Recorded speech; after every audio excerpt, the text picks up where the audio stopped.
우리 하나님을 믿는 저와 여러분에게는 세상이 줄 수 없는 다른 힘이 있습니다. 오늘 그 힘을 찾아내는 축복의 시간 되시기를 바랍니다. 이번 한 달 동안 우리가 이 에스더를 통해서 그 에스더의 신앙을 우리가 한번 점검해 보면서 여러분의 신앙도 어떻게 신앙생활을 해야 되고 이 시대 속에 어떻게 살아야 되는가를 좀 정리해보는 시간이 되시기를 바랍니다. 오늘 언약 가진 자의 힘, 언약 가진 자에게는 세상이 줄 수 없는 다른 힘, 위로부터 오는 힘 있다는 거죠. 근데 이제 중요한 것은 그 내용을 여러분 잘 가지고 있어야 됩니다. 예수 그리스도를 구주와 주인으로 영접할 때 우리가 생명을 얻게 되고 성령으로 함께하는 그런 축복이 있습니다.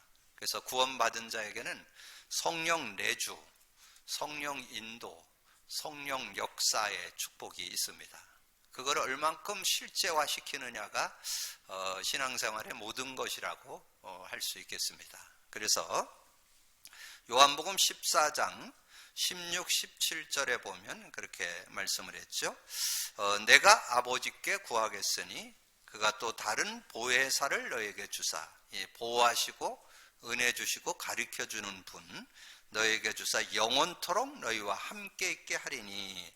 이제 그 보혜사 성령을 여러분과 함께하는 그런 축복을 줬는데, 근데 그 성령이 진리의 영, 17절 그는 진리의 영이라 세상은 능히 그를 받지 못하나니. 세상은 그걸 받지 못해요. 예수 믿는 자만 받을 수 있죠. 예수 믿는 자에게만 함께 하시는 축복이죠. 그래서 세상은 능히 그를 받지 못하느니 이는 그를 보지도 못하고 알지도 못함이라. 그러나 너희는 그를 아나니 그는 너희와 함께 거하시며 또 너희 속에 계시겠습니다. 그래서 이 구약 시대와 신약 시대와의 차이가 있습니다. 구약 시대는 성령이 임했다가 불신앙하면 성령이 떠납니다. 그래서 그 대표적 인물이 사울이죠. 사울이 성령이 함께 해갖고 막 예언도 하고 그랬었는데 성령이 떠나버리고 악신이 임하니까 평생을 귀신에게 속고 사는 그런 인생을 살았던 것을 보게 되죠. 그리고 이제 두 번째로 우리가 기억할 것은 주님이 직접 이렇게 말씀을 했어요. 이제 성령이 너희와 영원히 함께하고 너희 속에 계시는데 그 성령이 언제 일하느냐? 이제 내가 떠나가면 이제 보혜사 성령을 줘서 그 성령이 일하는데 성령이 여러분에게 어떻게 일하는가를 잘 설명한 게 요한복음 16장입니다. 그러니까 여러분 요한복음 16장을 여러분 한 서너 번 읽어보셔야 돼요. 그 성령, 그 주님의 말씀이에요. 주님이 내가 실상을 말한다. 그래서 성령이 오면 8절에 죄에 대하여, 의에 대하여, 심판에 대해서 책망하실 것이다. 그러니까 여러분들이 어려움 당하는 게 딴 게 아니고 죄 때문이고 의라는 건 하나님 떠나기 때문이고 그리고 심판이란 말은 사단 마귀에게 영향받아서 오는. 그래서 근본 문제 세 가지 때문에 자꾸 여러분이 문제 가운데 빠진다는 거죠. 그래서 여러분이 조금만 기도하면 16장 13절 이 아주 중요하죠. 16장 13 그러나 진리의 성령이 오시면, 그러면 여러분이 진리의 성령이 오시게 하려면 기도가 수반돼야 돼요. 성령이 여러분에 계시는데 그분이 언제 오시느냐, 언제 일하시느냐, 언제 역사하느냐, 기도할 때 합니다. 기도할 때. 그래서 여러분이 계속 고백 선포하는 이유가 성령이 계속 역사하시도록 하기 위해서 그렇게 하는 거예요. 그래서 그러나 진리의 성령이 오시면 그가 너희를 모든 진리 가운데로 인도하시리니. 그러니까 여러분의 삶이 옳은 길, 바른 길, 누가 봐도 잘 사는 길로 이렇게 가는 게 좋겠죠. 그러니까 여러분 신앙인이 걸어갈 길로 가도록 한다고. 여러분 올바른 길로 걸어가도록 안내한다 그 말이에요. 모든 진리 가운데로 인도하시고, 그러면서 거기에 그가 스스로 말하지 않고 오직 들은 것을 말하며 장래일을 너에게 알게 하시리라. 장래일. 그래서 지금 이 시대가 굉장히 급변하는 시대, 여러분 정말 경험하지 못한 최고의 어떻게 보면 새로운 시대를 우리가 살고 있잖아요.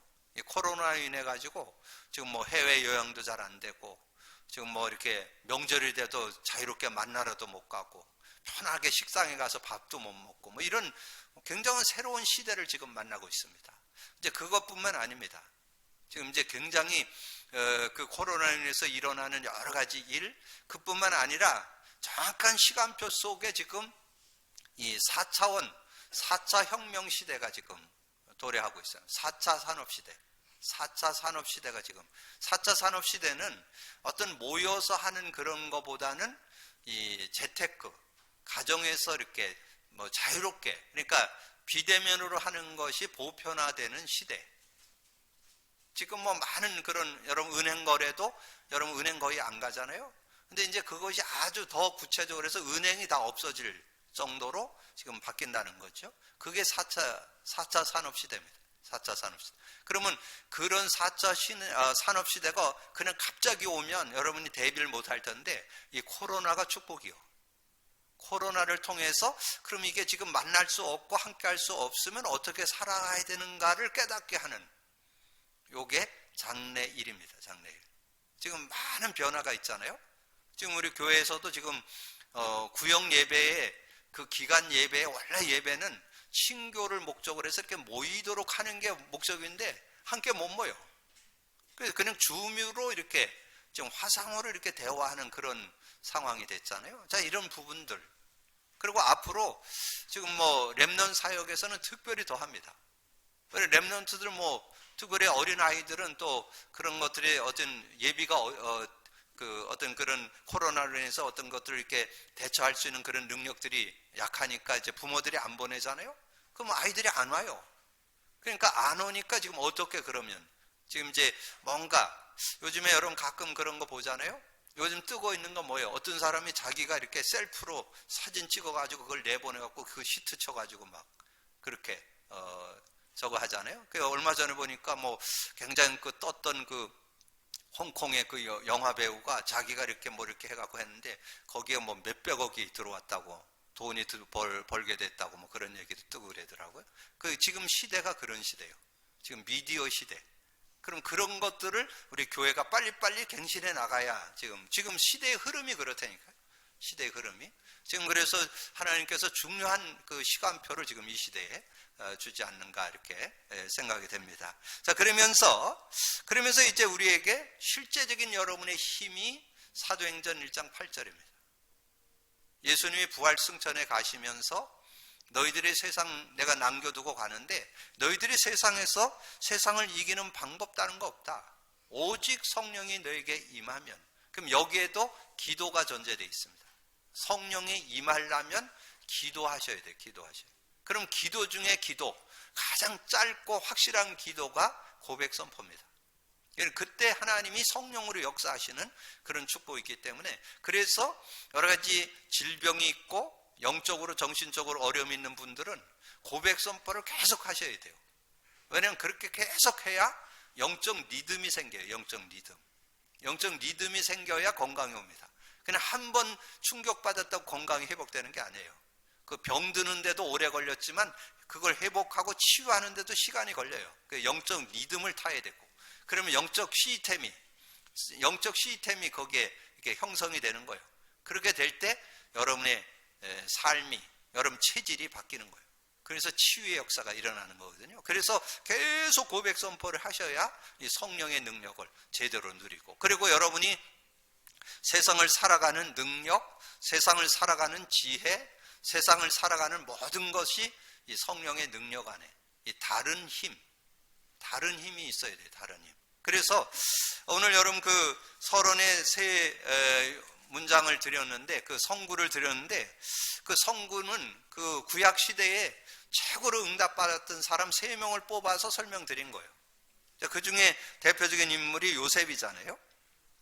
하나님의 영에 감동된 사람을 우리가 어찌 찾을 수 있으리요. 자, 이 말은 바로 왕의 얘기인데 지금 바로 왕이 왜 이 얘기를 했어요? 많은 박사 술객들이 자기의 꿈 해석을 좀 하라고 부탁을 했는데 아무도 못하는 거예요. 그러니까 이 바로 왕이 화가 나가지고 완전 그 술객들, 완전 점술가들 다 잡아 죽여라. 그러니까 그때 이제 갑자기 술 맡은 관원장이 감옥에서 자기 꿈 해석한 게 갑자기 생각이 난 거예요. 그래서 지금 이 왕한테 얘기하니까 그럼 당장 불러내라. 그래 불러냈더니 이 요셉이 나와가지고 나는 꿈을 해석할 수 없지만 하나님께서 우리 왕을 사랑하셔서 꿈을 해석해 준다. 아주 여러분 말씀드린 대로 일사천리로 7년 동안 풍년이 들고 10년 동안 가문 드는 거 아주 구체적으로 설명 딱 하잖아요. 그 얘기를 딱 들으니까 너무 심플하고도 확실하게 얘기를 하니까 왕이 감동돼 가지고 이렇게 하나님의 영에 감동된 사람, 여러분이 주변에서 그렇게 들어야 돼요. 여러분 직장이나 산업에서 야 저렇게 신에 감동한 사람, 영에 감동한 사람, 그러면 여러분이 안 하고 있는데 그게 나올 것 같아요? 여러분 얼굴부터 나와요. 여러분 얼굴부터 때깔이 나옵니다. 때깔이. 그리고 여러분은 말하는 거 보면 알아요. 성령 충만한 사람인지 아닌지 느낀다니까. 주변 사람들이 여러분과 대화하면 조금 해보면 알아요. 육의 사람인지 영의 사람인지. 그래서 하나님은 성령 충만할 때 세상을 힘있게 살아가는 그런 삶 되어질 수 있다는 거죠. 그래서 이 요셉이 그렇게 되어지면서 왕의 인정을 받아버리니까 그냥 총리로 등용되는 그런 모습이잖아요. 자, 그 밑에 여호와께서 그와 함께 계셔서 그의 말이 하나도 땅에 떨어지지 않게 하시니. 누구 얘기입니까? 사무엘 얘기잖아요. 사무엘. 이 사무엘이 이제 하나님과 함께하는 언약궤 옆에서 이렇게 자라게 되어지는데 하나님께서 이 사무엘과 함께하니까 그 말이 하나도, 그러니까 여러분의 상태에 따라서 여러분이 나온 모든 말이나 생각이 나옵니다. 여러분 상태가 육의 상태냐 영의 상태냐. 영의 상태를 유지시켜야 되거든요. 그래 여러분 입술을 열으면 늘 영적인 얘기, 어떤 신앙적인 그 얘기, 그래서 여러분에게 어떤 감사나 어떤 그런 말이 달라져요. 말이. 그러니까 여러분이 정말 힘을 얻고 하나님의 평안을 누리게 되고 행복을 누리게 되면 말이 달라요. 이 상태가 달라지는 거예요. 상태. 전에 한번 말씀드린 대로 갈라디아서 5장 16절에서 24절 내용 중에 육의 사람과 영의 사람, 육신에 속한 자, 성령의 열매 9가지 이렇게 설명 나오잖아요. 그 비교 설명 딱 해놨어요. 그럼 여러분이 어떤 상태로 살아가야 될까 분명해지잖아요. 성령을 따라 행하라. 그러면 육체의 욕심을 이루지 아니하리라. 근데 우리는 늘 육체의 욕심을 따라 육을 쫓아 사는 게 어떻게 보면 그게 익숙해 있다니까. 그래서 여러분이 영의 상태를 유지하려면 계속 고백 선포가 돼야 되는 거죠. 그래서 저는 이 한 시대에 최고로 응답받았던 사람 한 사람을 추천한다면 사무엘. 그래서 저는 우리 교회에 어떤 렘넌트들 태어나거나 그러면 항상 이 사무엘의 말씀, 태어날 때 말씀, 자랄 때 말씀, 그리고 성장에서도 한 번도 큰 고통 없이 한 시대를 이끌었던, 그래서 이 사무엘이 살아있는 동안에는 전쟁이 그쳤더라. 근데 이 사무엘이 왜 그런 사람이 됐느냐 하는 내용이 여러 군데서 찾아볼 수 있어요. 언약궤 옆에서 잠을 잤다, 하나님의 음성을 들었다, 여러 군데서 찾아볼 수 있지만 저는 어디에서 딱 그거를 발견해 볼 수 있느냐? 사무엘상 7장 9절에, 이 사무엘상 7장 9절에 보면 그렇게 말씀했어요. 사무엘이 이제 백성들이 와갖고 막 블레셋에 계속 공격해 들어오고 어려움을 주니까 좀 우리 그 전쟁을 좀 그치게 해달라고 좀 기도 좀 해달라고 그렇게 부탁을 하니까 그때 이 사무엘이 기도하기 전에 하나님 앞에 제사 드리는 모습이 나와요. 그것이 7장 9절에 보니까 그렇게 말씀했죠. 사무엘상 7장 9절에 보니까 온전한 번제를 드렸더라. 온전한 번제. 하나님 앞에 온전한 번제. 그 말은 하나님이 받으시는 제사를 드렸다 그 말. 이게 피제사 드린다고 다 똑같은 게 아니에요. 여러분 그 아브라함이 피제사를 온전히 드리는데 24년 걸렸어요. 24년 동안 계속 피제사 드렸어요. 갈대 우르 떠나 가나안 땅에 들어와서 드리고 애굽 내려갔다 올라와서 드리고 계속 드렸다니까. 그 24년 동안 드렸는데 온전한 번제가 아니에요. 그냥 의식으로 하는 거지 실제 그 내용을 가지고 드리는 제사가 아닙니다. 그래서 실제적인 제사를 드릴 때 하나님, 그래서 이 사무엘이 그 축복을 누렸던 것은 온전한 번제를 드렸기 때문에 그렇게 언약으로 잡을 수 있죠. 자, 그리고 열왕기 6장 12절은 지금 엘리사에 대한 얘기잖아요. 이 엘리사가 얼마나 응답을 받았는지 이스라엘 왕이 아버지라고 불렀습니다. 아버지라고. 그 정도로 그 시대를 움직이는 그런 시대 선지자로 하나님 앞에 응답을 받았잖아요. 근데 많은 사람들은 그냥 세상의 어떤 기준 따라서 길갈, 베델, 여리고 어떤 그런 어떤 자리를 차지해 가지고 거기 어떤 그곳에서 뭐 응답받고 승리하는 이런 데 연연하지만 이 엘리사는 그게 아니었어요. 끝까지 엘리야를 따라가면서 당신의 갑절의 영감을 얻기를 원한다. 그게 열왕기하 2장 9절에서 11절이잖아요. 갑절의 영감을 받았는데 그 받고 나니까 얼마나 이 영의 능력을 잊고 그 안에서 살았는지 이 아랍 왕이 침실에서 하는 것을 압니다. 여러분, 오늘 이 성령과 함께 사는 능력을 찾아내셔야 돼요. 그 축복, 그 비밀. 여러분, 그거 갖고 사는 거예요. 우리는 신자는 뭐 갖고 사느냐? 성령 안에서 사는 거예요. 성령 안에. 이걸 찾아내. 그걸 다른 힘, 언약 가진 자의 힘이라고 그래요. 언약 가진 자의 힘. 이 언약 가진 자의 힘을 제대로 찾아내야 된다는 거죠. 그러니까 이 엘리사가 있는 그 시대에 아랍 나라가 계속 이 이스라엘을 공격해 들어오는데 전쟁해로 들어오면 길목에 항상 이스라엘이 군대가 지키고 있는 거예요. 그래 아무리 뭐 그 아람 군대가 뭐 실력이 있다고 그래도 숨어서 있다가 공격하는 데는 못 이깁니다. 그러니까 뭐 가서 백전백패 하는 거예요. 그러니까 이 아랍 나라 왕이 한 얘기가 우리 주변에 스파이 있는가 빨리 찾아봐라. 그러니까 한 신하가 지금 한 얘기가 그게 6장 12절. 신하가 한 얘기가 6장 12절이에요.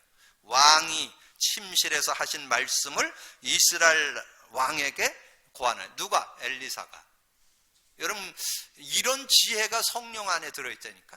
성령 안에. 그러니까 여러분이 하나님 언약 가진 자의 힘, 요셉과 같은 그런 능력, 그 다음에 다니엘, 사무엘 같은 축복, 그 다음에 이 엘리사와 같은 그런 축복이, 그것이 하나님 다른 힘의 능력이다. 다른 힘. 근데 그 다른 힘의 능력을 누가 갖고 있었느냐? 이 에스더가 갖고 있었다. 그 말. 그걸 오늘 찾아내자. 그 말이에요.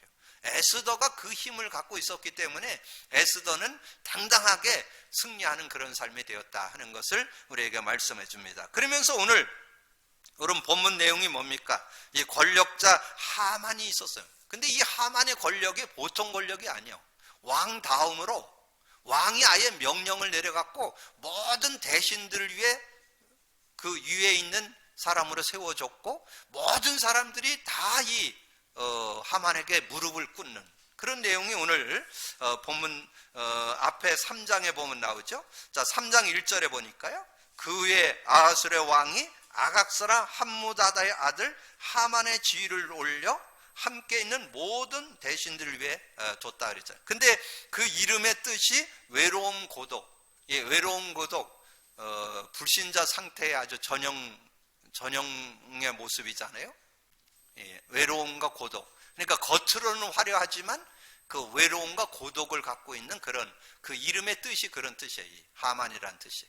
그런 뜻. 그런데 아하술의 왕의 모든 대신 위에 있는 자였다는 것을 1절에 말씀했고요. 그리고 왕의 모든 신하들이 하만에게 무릎을 꿇도록 이 왕이 아예 제도로 그렇게 명령해 냈다는 거죠. 2절에 대궐문에 있는 왕의 모든 신하들이 다 왕의 명령대로 왕의 명령을 그렇게 내려놨어. 하만에게 꿇어 절하되 다 하만에게 꿇도록 그렇게 했던 것을 우리에게 말씀해 주죠. 그런데 이제 여기에 유다 민족에게 죽음의 위기가 오게 됐습니다. 그래서 모르드게 때문에 하만이 크게 분노하게 되는 그런 모습이 나오죠. 자, 그러면 거기에 보면 그 3장 2절 3절에 보니까 5절까지 하반절에 보니까 그랬죠. 모르드게는 꿀지도 아니하고 절하지도 아니하니 대궐문에 있는 왕의 신하들이 모르드게에게 이르되 너는 어찌하여 왕의 명령을 거역하였느냐 하고 날마다 권하되 모르드게가 듣지 아니하고 자기는 유다인임을 알렸더니 그들이 모르드게의 일이 어찌 되나 보고자 하여 하만에게 전하였더라. 하만이 모르드게가 무릎을 꿇지도 아니하고 절하지도 아니함을 보고 매우 노하였더니. 근데 여기에 그 모르드게가 왜 절을 안 했을까? 저는 그 이스라엘의 유대인들의 그 문화가 아마 그때도 아마 그렇게 되지 않았나. 제가 예전에 미국을 갔는데요. 미국을 가서 어디 이렇게 관광지나 어떤 이런데 뭐 음식 먹는데 이렇게 줄을 쓰잖아요. 유대인들은 같이 줄 안 서요. 유대인들은 우리와 같이 이렇게 줄 안 서고 옆에 씁니다. 이렇게 제 앞사람 요 사이가 자기 자리야. 그 자리에 여기 와서 쓰지 않고 여기 서요, 여기. 그래서 같이 걸어가요. 왜냐하면 그만큼 자기 민족성에 대한 것에 강합니다. 자기는 이런 우리 이방인을 동물 취급하잖아요. 짐승 취급하잖아요. 유대인들은 자기들은 선민이고 이방인들은 완전 짐승 취급하잖아요. 그러니까 같이 안 가요. 근데 그거를 제가 그 뉴욕에 가서 진짜 그 줄을 섰는데 이 양반들 안 쓰더라고요. 꽃갈모자 같은 걸 딱 쓰고는 옆에 딱 서 있지 같이 안 가요. 야, 그 정도로 어떤 자기 민족에 대한 아마 이때도 그랬던 것 같아요. 유다인은 뭐 그 나라에서 그렇게 한다고 그래서 거기에 순종 안 하는 그런 모습. 근데 어떻든 그거를 이 하만은 알지 못하잖아요. 그 사람들이 그렇게 하는데 하만은 직접 자기에게 다른 사람 다 절을 하는데 왜 너는 절 안 하냐? 그런 모습이잖아요. 그래서 너무 화가 나가지고 이 모르드게가 관계된 유다인들을 다 죽이기로 결정하는 그런 내용이 나오죠. 그것이 3장 6절에서 1절 아하스라 왕에게 유다 민족이 다른 법률을 가졌다라고 고발을 하죠. 그러니까 고발을 하는 그런 내용이 8절부터 나옵니다. 하만이 아하스라 왕에게 이르되 한 민족이 왕의 나라 각 지방 백성 중에 흩어져 거하는데 그 법률이 만민의 것과 달라서 왕의 법률을 지키지 아니하오니 용납하는 것이 왕에게 무익하나이다. 왕이 옳게 여기시거든 조서를 내려 그들을 진멸하소서. 내가 은 1만 달란트를 왕의 일을 맡은 자의 손에 맡겨 왕의 금고에 드리이다 하니 왕이 반지를 손에 빼어 유다인의 대적 곧 아각 사람 하무다다의 아들 하만에게 주며 이르되 그 은을 내게 주고 그 백성도 그리하리니 그의 소견에 좋을 대로 행하라 하자. 네 마음대로 해라 그런 뜻이잖아요. 그래 자기에게 음을 바치려는 그 음도 그것을 진행하는데 쓰도록 그렇게 내주는 그런 모습이 되잖아요. 그래서 이 아하스라 왕이 유다 민족의 다른 법률 아마도 그때 그 나라의 법이 있었는데 그 나라 법을 지키지 않는 그러니까 그런 어떤 법으로 인해서 이게 지금 이제 절을 안 하는 것도 그런 어떤 전통에 의해서 아마 진행이 됐던 것 같아요. 자, 그러니까 각 도에 조서를 내려서 전 유다인을 진멸하고 재산을 탈취하도록 그렇게 했던 것을 우리에게 말씀해 주는데, 자 12절부터 3장 12절.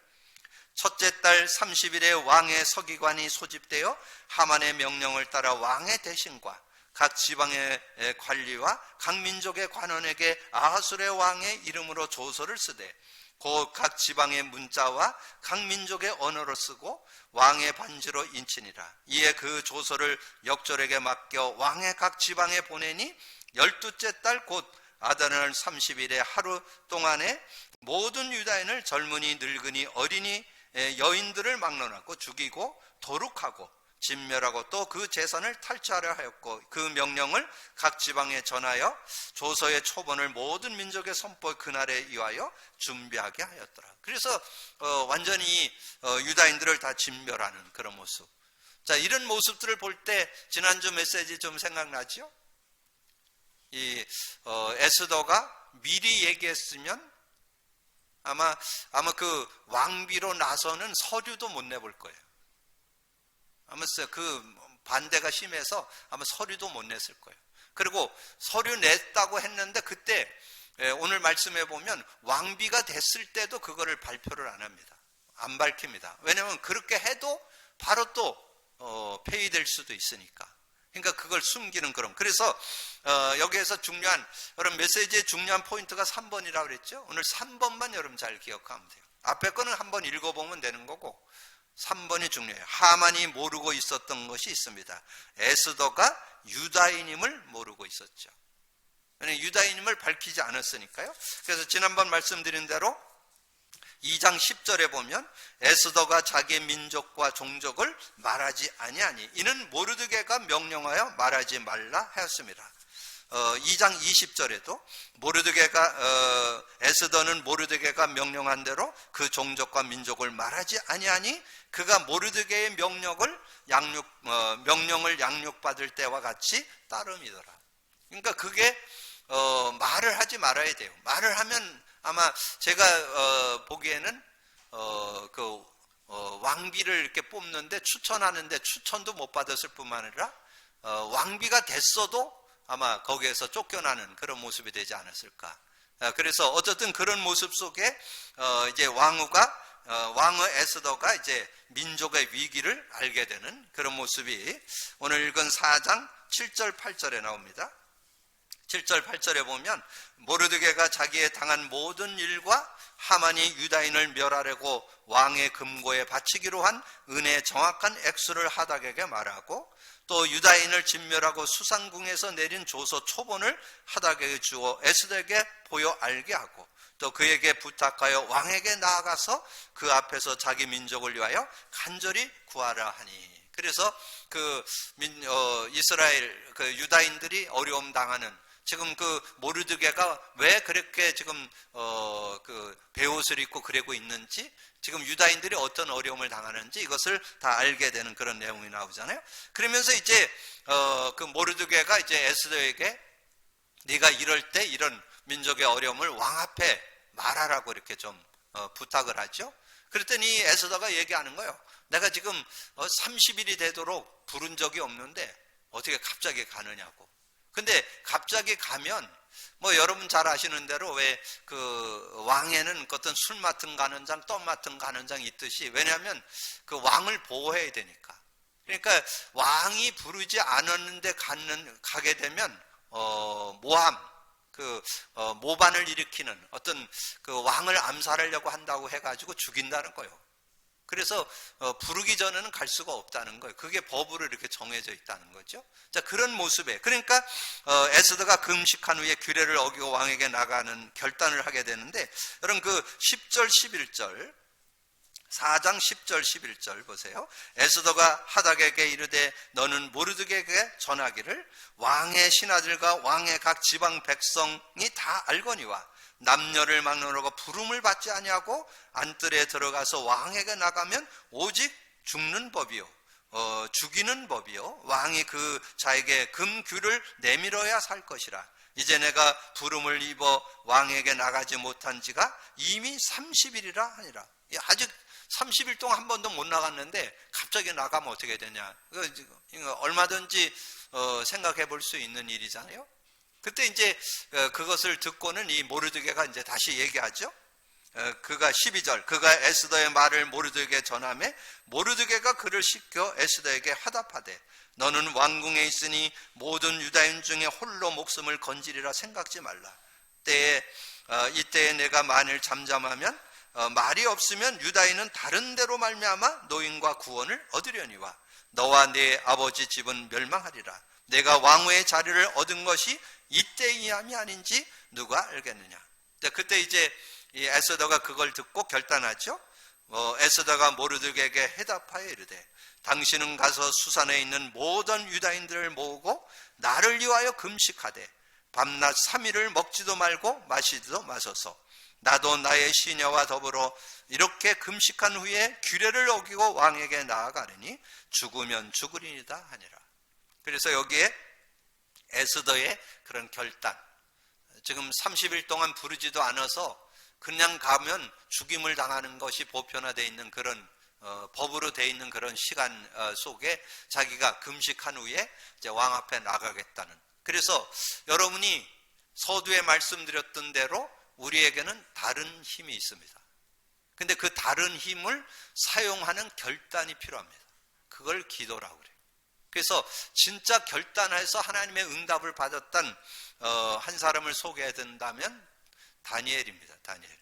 그 시대, 포로 시대에 다니엘이 어려움과 여러 가지 힘듦도 있는 그런 상황에서 하나님 앞에 기도함을 통해서 모든 걸 이겨나가는 그런 아름다운 모습을 보여주고 있는데요. 그래서 다니엘서 1장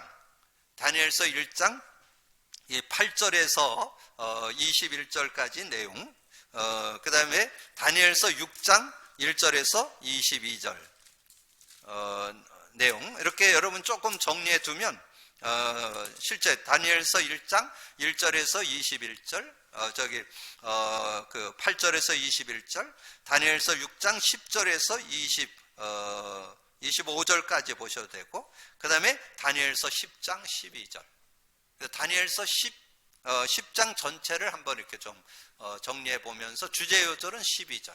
자, 그러면 여러분 잘 아는 대로 다니엘서 1장 8절에서 21절의 내용이 뭡니까? 다니엘이 이제 포로로 잡혀갔는데, 특별히 이 유다인들이 이 머리가 비상하다는 걸 알고 이제 거기서 몇 명을 뽑아서 지금 왕궁에서 이렇게 훈련을 시키는, 그래서 왕궁에서 뭔가 일을 시키고 이러려고 왕궁에 뽑혀갔잖아요. 근데 뽑혀갔는데 거기에서 이제 잘하는데, 생활하는데 왕궁에서 나오는 음식을 다 먹어야 돼요. 근데 왕궁에서 먹는 그 음식이 대부분 다 우상에게 이렇게 드렸던 음식이거든요. 그러니까 그거를 이 다니엘과 그 세 친구들은 안 먹겠다고. 그래서 8절에 보면 다니엘은 뜻을 정하여 왕의 음식과 그가 마시는 포도주로 자기를 더럽히지 아니하리라 하고, 자기를 더럽히지 아니하도록 환관장에 구하니. 그러니까 환관장이 그랬죠. 당신 너희들을 나한테 맡겼는데 너희들이 최채하거나 그렇게 하면 내가 면책을 당하고 잘못된 죽임을 당할 수 있으니까 그럴 수 없다. 그러니까 열흘간만 한번 실험을 해달라 그랬잖아요. 그럼 열흘간만, 그러면 너희들은 식물을 먹고 다른 사람은 그냥 고기를 먹고 이렇게 하도록 하자 그랬는데, 열흘이 지났는데 이 다니엘과 그 친구들이 에레도 빛이 나는 거예요. 더 건강한 거예요. 그렇게 되니까 계속 이제 그렇게 지내게 됐잖아요. 그러면서 그들이 정말 뜻을 전하고 하나님을 바라보니까 하나님이 그들에게 얼마나 지혜를 줬는지 그 19절에 보니까 그렇게 말씀했어요. 왕이 그들과 말하여 본 무리 중에 다니엘과 하나야와 미사엘과 아사랴 같은 자가 없었으므로 그들이 왕 앞에 서게 하고, 왕이 그들에게 모든 일을 묻는 중에 그 지혜와 총명이 온 나라 박수와 술객보다 10배, 10배나 나은 줄 아니라. 그들이 하나님 앞에 이렇게, 여러분 정말 하나님과 함께 사는 그 삶 속에 10배의 지혜가 들어요. 여러분 한 발자국만 더 나가도 저건데 10배의 지혜가 있다면 얼마든지 성공할 수 있겠죠? 여러분 삶 얼마든지 성공할 수 있는, 그래서 하나님 앞에 여러분 기도한다는 게 그런 축복, 그런 능력이 들어있습니다. 이 하나님의 능력, 성령의 능력 속에 그런 10배의 지혜가 그 안에 들어있다는 거 꼭 기억을 하시고, 그리고 이제 그랬는데 이제 다니엘과 다니엘 세 친구, 특별히 다니엘이 그 장관 3명 중에 한 명에 들어갔죠. 그렇게 들어가니까 또 많은 방백들이 또 시기 질투해가지고 이 다니엘을 어떻게든지 모함해갖고 끌어내려고. 그래갖고 뭐라 했어요? 다른 흠을 잡을 수가 없어, 다니엘에게. 근데 이 바벨론 나라에서 그 느보 신상을 세워놓고 거기다 절을 하는데, 그 절하는, 거기다 절 안 하고 다른 데 절하는 그걸 가지고 이제 흠을 잡게 됐죠. 그래서 그걸 왕한테가 얘기했잖아요. 왕한테 우리나라의 그 신상에 절을 하지 않고 다른 신에게 절하는 사람 앞으로 30일 동안 지켜보고, 그런 사람은 우리가 사자굴에 집어넣자. 그렇게 왕한테 부탁을 하니까, 왕이야 뭐 어떤지 뭐 자기를 완전히 저거 해서 추종하는 사람들을 세워가야 되니까 그래라고 도장을 찍어갖고 왕명을 내렸는데, 그걸 어떻게 됐어요? 거기에 다니엘이 걸리게 됐죠. 근데 다니엘은 거기에 대해서 전혀 동료가 없습니다. 그걸 가지고 그 왕명의 그 어인이 찍힌 걸 알고도 자기 창문을 열어놓고, 그것도 숨어서 하는 게 아니라 창문을 버젓이 열어놓고, 그리고 예루살렘에서 하루 3번씩, 그게 다니엘서 6장 10절이죠. 다니엘이 이 조서에 왕의 도장이 찍힌 것을 알고도 자기 집에 들어가서는 윗방에 올라가 예루살렘을 향한 창문을 열고 전에 하던 대로 하루 3번씩 무릎을 꿇고 기도하며 그의 하나님께 감사하였더라. 자, 이렇게 하나님께 기도하는 그런 모습이 나오잖아요.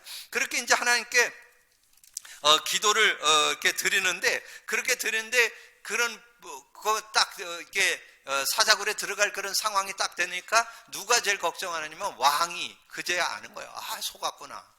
요런 이 완전히 배신자들이 이 다니엘을 죽이려고 하는 모함을 했구나. 이렇게 이제 알게 된 거예요. 그래서 그 왕이 저녁에 잠도 못 자. 잠도. 그래서 그 18절에 보니까 왕이 궁에 들어가서는 밤이 새도록 금식하고 그 앞에 오락을 그치고 잠자기를 마다하니라. 왕이 그랬다니까. 왕이 지금 다니엘이 안타까우니까 그걸 놓고 기도하는 그런 모습. 그래서 새벽이 되자마자 막 바로 달려갑니다. 이튿날 왕이 새벽에 일어나 급히 사자굴로 가서 다니엘이 든 굴에 가까이 이르러 슬피 소리질러 다니엘에게 묻되, 살아계시는 하나님의 종 다니엘아, 내가 항상 섬기는 네 하나님이 사자굴에서 능히 너를 구하느냐 하니라. 다니엘이 왕에게 아뢰되, 왕이여 원하건대 왕은 만수무강하옵소서. 22절이 중요해요. 나의 하나님이 이미 그의 천사를 보내어 사자의 입을 봉해버렸어. 사자의 입을 봉하셨으므로 사자들이 나를 상해하지 못하였사오니 이는 나의 무죄함이 그 앞에 명백하오며 또 왕이여 나는 왕에게도 해를 끼치지 아니하였는다 하니라. 그렇게. 그러니까 저는 이 말씀 보면서 이 다니엘이 어려움 당했지만 하나님께서 은혜 주시니까 사자 입을 붙여놨기 때문에, 여러분 밍크 담요 굉장히 따뜻하죠? 그런데 피가 도는 밍크야. 얼마나 따뜻했을까? 그래서 아마 제가 전에도 한번 말씀드렸지만 최고의 잠을, 왜냐면 피가 도는 그 밍크니까 얼마나 따뜻했겠어요. 편안한 잠을 아마 이 다니엘이 잠을 자지 않았을까, 이렇게. 그러니까 그래서 거기에서 중요한 키는 뭐냐면, 이 하나님은 정말 믿음의 자녀들이 하나님 앞에 기도하면 주의 천사를 보내서 보호하시고 은혜 주신다는 내용이죠. 자, 그러면서 다니엘서 10장에 가보면 이제 거기 전체적인 내용이 히테겔 강가에서 본 환상이라 그렇게 나와요. 그러니까 환상을 보게 되는 거예요. 근데 그 환상을 봤는데 그것이 어떤 뜻일까? 그걸 가지고 이렇게 기도하는데 하나님께서 어떻게 응답하셨느냐가 12절에 보니까 그렇게 말씀했어요. 그가 내게 이르되 다니엘아 두려워하지 말라. 내가 깨달으려 하여 내 하나님 앞에 스스로 겸비하게 하기로 결심하던 첫날부터 내 말이 응답받았으므로 내가 내 말로 말미암아 왔느니라. 여러분이 결심하는 그 순간에 바로 성령의 역사하고 천군 천사가 활동한다, 그 말이에요. 그러니까 여러분 결심하는, 이 에스더가 결심하는 그 순간에 하나님 역사하니까. 그래서 어떻게 됐어요? 아수르의 왕의 마음이 열려져 가지고 거기 갔잖아요. 그 왕 앞에 딱 가니까 왕이 너무 기뻐 갖고 그냥 갑자기 손을 들었잖아요. 그 호를 들어야만 죽이지 않거든요. 그 호를 갑자기 드는 그런 증거가 나왔잖아요. 그러니까 여러분이 뭐 하라? 오늘 힘을 가지고 있는 거로만 끝나지 말고 힘을 사용하는 게 기도요. 그럼 힘을 사용하는 게 기도인데 그 결심만 하면 누구든지 하나님은 역사하신다. 오늘 에스더가 결심했을 때 하나님은 역사하셔서 그 왕의 마음을 움직였죠.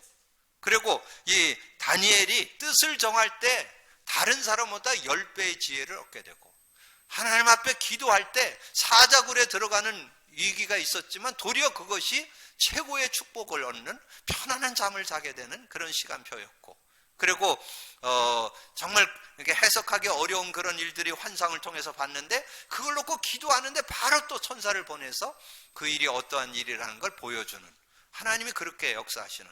근데 여기에 여러분 그 다니엘 1장에는 느부갓네살 왕이고, 다니엘서 1장에는 느부갓네살 왕이고, 6장에는 다리오 왕이고, 10장에는 고레스 왕입니다. 그러니까 이 다니엘이 그 세 왕, 그 네 왕을 섬겼죠. 네 왕을 섬기는 그런 자리에 있었던 것을 말씀해 주는데, 그래서 여러분이 오늘 정말 언약 가진 자의 힘, 성령의 능력, 여러분 기억을 하시고, 그리고 여러분이 그 성령의 능력은 언제 오느냐? 결단할 때 온다는 거. 그러면 영적 과학이 일어난다는 거. 성령이 역사하고 여기에 천사가 활동하고 흑암이 꺾이는 하나님 나라가 임하는 증거가 온다는 거. 그런 믿음을 갖고 여러분 모든 삶 속에 승리가 있게 되기를 주님의 이름으로 축복합니다. 그래서 여러분 히브리서 1장 14절, 계시록 8장 3절에서 5절에 보면 여러분 기도할 때마다 천사가 활동하는 내용이 기록되어 있죠. 그래서 히브리서 1장 14절, 모든 천사들은 섬기는 영으로서 구원받을 상속자들을 위하여 섬기라고 보내심이 아니냐. 여러분 그런 믿음을 가지고 믿음 안에서 승리하는 축복된 삶이 되기를 주님의 이름으로 축복합니다. 그래서 오늘 언약 가진 자의 힘, 성령의 능력, 여러분 실제로 여러분 믿음 갖고 누리고, 그 능력을 언제 하나님은 역사하시느냐? 기도할 때 역사한다는 거. 여러분 꼭 기억하셔서 그 안에서 승리함이 있는 여러분 되기를 주님의 이름으로 축복합니다. 기도합니다. 주님 감사합니다. 오늘도 귀한 시간에 또 귀한 말씀 나눌 수 있도록 은혜 주신 거 감사합니다. 우리 에스더를 통해서 에스더가 어떻게 복음 가진, 언약 가진 자로서 어떻게 살아갔는지, 어떻게 삶을 승리했는지 우리가 잘 보고 그 응답과 그 축복 속으로 들어가는 저희들 되게 하여 주옵소서. 오늘 언약 가진 자의 아버지 하나님, 에스더의 결단 속에 하나님 증거 주셨던 것처럼, 아버지 하나님이여 하나님 앞에 다니엘이 결단할 때 하나님이 증거 주셨던 것처럼 우리에게도 하나님께서 결단하는, 결심하는 그 시간에 역사하시고 증거 주실 줄로 믿습니다. 그 믿음 갖고 사는 우리 모든 성도들 되게 하여 주옵소서. 감사거리 주님 예수 그리스도 이름으로 기도하옵나이다. 아멘.